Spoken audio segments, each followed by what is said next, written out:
தருமபுரி மாவட்ட அதிமுக இளைஞர் மற்றும் இளம்பெண்கள் பாசறை சார்பில் வருகிற சட்டமன்ற தேர்தலில் எவ்வாறு பணியாற்றுவது குறித்து ஆலோசனைக் கூட்டம் நடைபெற்றது.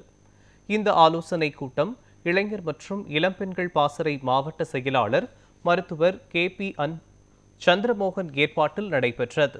முன்னாள் முதல்வர் ஜெயலலிதாவின் 78வது பிறந்த நாளை எவ்வாறு கொண்டாடுவது மற்றும் தேர்தல் குறித்து புதிய நிர்வாகிகளுக்கு ஆலோசனை வழங்கப்பட்டது.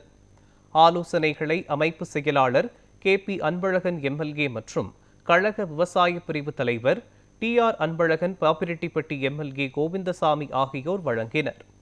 முன்னதாக கழக அலுவலகத்தில் உள்ள MGR மற்றும் ஜெயலலிதா உருவ சிலைக்கு அனைவரும் மாலை அணிவித்து மரியாதை செலுத்தினர்.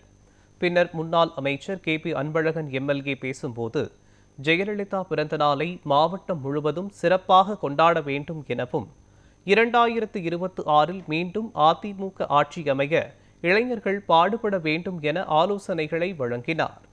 இந்நிகழ்வில் இளைஞர் பாசறை மாநில இணை செயலாளர் ஆனந்த், நகர செயலாளர் பூக்கடை ரவி, மாநில மருத்துவரணி இணை செயலாளர் அசோகன், அண்ணா தொழிற்சங்க மாவட்ட செயலாளர் அருள்சாமி உள்ளிட்ட மாநில மண்டல மாவட்ட நிர்வாகிகள் பலர் கலந்து கொண்டனர்.